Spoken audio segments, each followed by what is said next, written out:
So moving on from the fender, the next panel on this vehicle is going to be the quarter panel.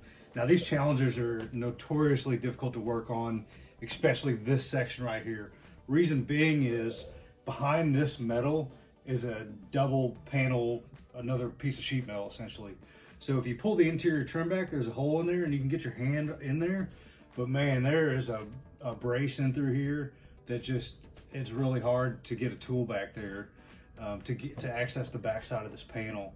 And these things, because it's such a long flat panel per se, they dent really easily. Now this car's had some body work and some paint done to it before, so what we're going to do on this is we're just going to blend these dents in.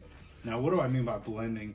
Well, we can use the hammer and the knockdown technique, and you can actually move the metal back into the dent. When it gets dented in, the molecules get shoved out. So you'll have a low spot, and then oftentimes right next to it, the metal will be a little bit high. So theoretically, if we take a knockdown and knock down those high spots in a way that it moves those molecules back into the low, it kind of fills it back out. I'm not going to take the time to glue pull this, which is gluing tabs on and pulling from the outside, because this has been repainted. And you do take a risk of pulling the paint when you do something like that. We're just going to blend this in and just make it look as nice as we can. Because it's had some body work prior to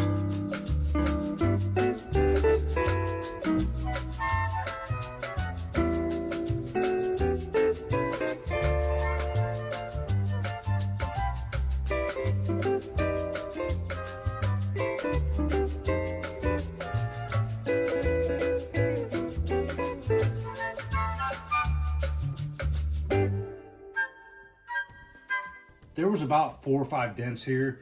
You probably couldn't see them all on camera, maybe only 2 or 3.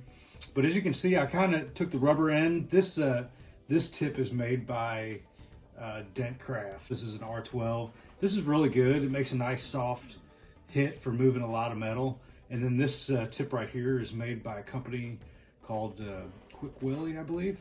It's a carbon fiber blending hammer. Whenever I start to blend, a lot of times I'll start out with a rubber end like this, just to kind of smooth some of the metal out, get it hot, get it moving, and then I'll come back in with more of a harder tip. You can see there was about 4 or 5 dents, and they started to smooth out just from hitting down outside of the dent. So where it was low, I just went on either side, and it started moving that metal back into the low spots.